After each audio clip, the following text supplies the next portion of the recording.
Hello, am I audible? Is everyone awake now? Thank you. Cool. As we all know, a picture is worth 1,000 words, right? A human brain is able to interpret images much faster than text and helps user engagement, when we develop websites. And high quality images often help increase in conversions and like a better overall user experience. Well, in the web world, sometimes gorgeous, beautiful, and huge images are worth a few seconds of load time as well, right? And Google's research shows us that when websites meet the Google page speeds insight thresholds, users are 24% less likely to leave a page before any content has been painted. Hey everyone, my name is Palak, and in today's talk, I'm going to be covering image optimization techniques for making websites faster, get best scores on Google, and just have a better overall user experience. And in the short span of my career, I have seen many web developers, be it juniors, seniors, struggling to navigate through these techniques, leading to bloated web pages that hurt performance. And I too had a hard time solving this. I even face that now. I feel performance is a journey and has been a very difficult one for me. The reasons were best practices were always changing and new formats were released constantly, and it became very difficult for me to keep myself updated from time to time. And who are we kidding? We have to achieve all this at scale, right? And I feel most of us developers don't fully understand compression techniques and mechanisms and the different image decoding techniques that web has to offer. Okay, so let's go back in time. And I think everyone is familiar with this tag, and it does not need any introduction. We all know that the image tag has long played a simple but powerful role within the web platform. All of us know how to misuse an image tag, right? And from there, the browser had only one job: get the image data, then render it as quickly as possible. For most of the web development history, working with images didn't get much more complicated than that. And despite the modern web's complexity, the fundamentals of working with image tags haven't changed much. So let's go through the couple of points that we think about whenever we use an image tag for our web development techniques. We use a web-friendly image for compatibility. We use a sensible compression mechanism to conserve bandwidth. And then we figure out all the dimensions that suit, when the image is going to occupy the page's layout, right? Everything was going fine and for certain, but the image tag wasn't up to the task of accommodating the radical shifts that the browser was facing over the years. While responsive web design became a mainstream development practice, browsers optimized the performance of image tag for nearly 20 years. But for most users, the image content of pages was inefficient from the outset. No matter how quickly the browser managed to request, parse, and render an image source, the asset would likely be far bigger than the user needed. And as it stands now, images are the web's biggest assets in terms of total transfer size and number of requests per page. Web pages are getting larger every year, and the reason for it to matter is because people today have grown to expect good performance from the web. It's no exaggeration to say that optimizing image requests may be the single biggest performance optimization you can make today. While you're about to learn a number of ways to ensure your image requests are as small and efficient as possible, the fastest image request will always be the one that never gets made. And this is where lazy loading comes into picture. So I hope everyone is aware about how lazy loading works. I'll just go briefly into that. So lazy loading ensures that requests for images aren't made fully until they fall close to the user's viewport, deferring them from the initial page load, the time when the browser is at its busiest, and removing those requests from the critical rendering path. Simple as may it be in practice, using this attribute can have a huge positive impact on performance. An image that never falls within the user's viewport will never be requested, and no bandwidth will be wasted on images that the user will never see. Luckily, there are plenty of JS libraries available for lazy loading to your web pages today. Things like lazy sizes or React lazy load. But our very own image tag has gained some superpower over the years by adding an additional attribute natively.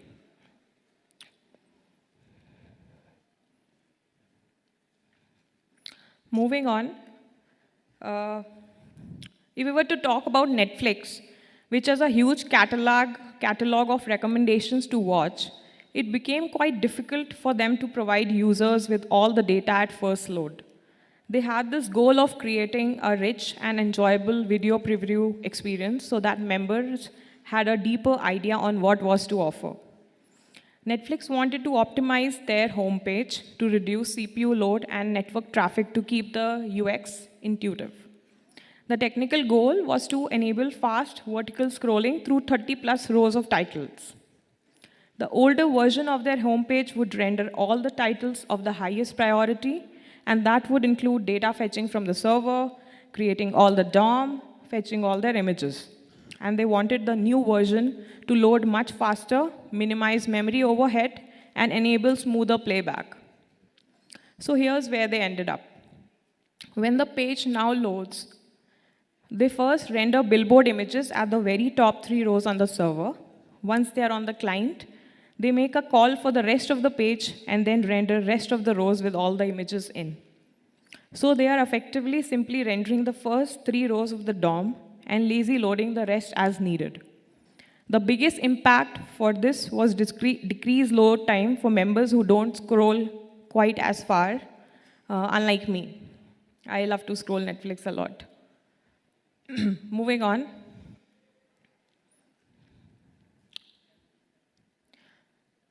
And this is effectively a summary where they ended up. Overall, faster startup times for video previews and full screen playback.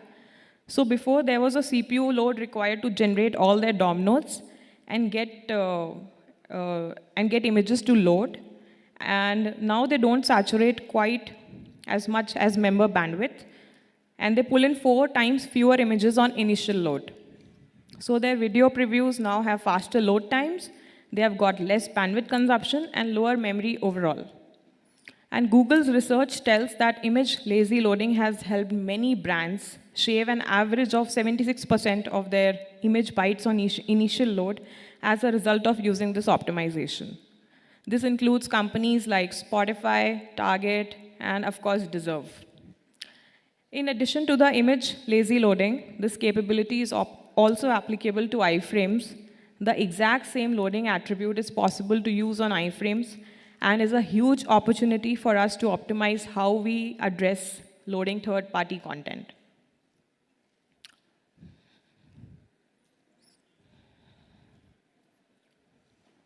Moving on, the modern user now expects images to look good and be performant across a wide variety of devices. This is why making images responsive is considered as an important technique. Responsive images are the practice of serving multiple versions of an image so that the browser can choose the version that works best for the user's device. We'll go in detail. So as you can see, responsive images can either be based on serving different widths of an image or based on different densities of an image. Density refers to the device pixel ratio or pixel density of the device that the image is intended for. For example, traditional CRT monitors have a pixel density of 1, whereas Retina displays have a pixel density of 2. However, these are only just 2 of the many pixel densities that like in use of devices today. Now let's consider one more case study related to pixel density usage. And what X realized that it was unnecessary to serve images beyond a retina density. This is because the human eye cannot distinguish between images beyond that density. And this is an important realization because it decreased image size by 33%. The one exception to this is that they do continue to serve higher image densities in situations where the image is displayed full screen and the user can pin zoom on the image. Now I'll move on to the very last technique that I have in store for you. I think you may already be familiar with the core concept of a content delivery network. Basically, it's a network of distributed but interconnected servers that quickly and efficiently deliver assets to the users. When a file is uploaded to a CDN provider, a duplicate will be created to other nodes and basically a CDN network around the world. And when a user requests a file, the data will be sent by the node geographically closest to that user, and which helps in reducing latencies. Now, image CDNs are an excellent way to optimize images on the web, and switching your website images to a CDN network can help you yield 40 to 80% savings in image file sizes, and in most cases, they can optimize your images better than a build-time image optimization script. You can think of image CDNs as basically image optimization as a service. They provide a level of sophistication and functionality that can be often difficult to replicate on your own local script-based optimization. For images loaded from an image CDN, an image URL indicates not only which image to load, but also parameters like size, format, and quality. This lets you create variations of an image for different use cases. The computing power image CDNs have at their disposal means they are able to offer an incredibly powerful feature, analyzing the content of an image to algorithmically determine its ideal compression level and encoding settings, just as you or I would manually fine-tune compression for each one of our images. These algorithms automate the decisions you might make, balancing file size and quality, analyzing image content for measurable signs of degradation, and fine-tuning compression settings, like I mentioned earlier. So this frequently means huge reductions in file size compared to the one-size-fits-all manual approach to compression settings. I'll show you an example. So I would like to mention that there are two types of image CDNs. One, self-managed CDNs, and basically they are good choice for websites with engineering staff who are comfortable maintaining their own infrastructure. And third-party image CDNs, for example, Cloudinary in this case, it's kind of like a cloud service provider which provides infrastructure for a fee, and image CDNs provide image optimization and delivery for a fee. And I know it must be sounding a bit complex. Implementation couldn't be much simpler, as you can see. For example, the Q auto you can see in the URL, second URL, will help in generating a bigger file with a high visual quality through a lesser aggressive algorithm. And I feel this is a good way for engineers to not worry about image performance and focus mainly on the business logic. And I think I've come to the end of my very short talk, and that was all I wanted to share about images. And I feel and I think by now you have learned a lot about how images work on the web and the part that they and you can play in building a faster, more efficient and experience for users everywhere. And before I wrap up, I want you all to think about all these points before introducing an image in your front-end application next time. First is, always remember that websites that load fast prioritize images a user needs when they need it. Users with slow connections also deserve a beautiful experience. For best performance results, remember that less is more. And the most important thing to remember is the fastest request is the one that isn't made. And on that note, thank you so much. And if you have any questions, I'm happy to take them backstage. Thank you.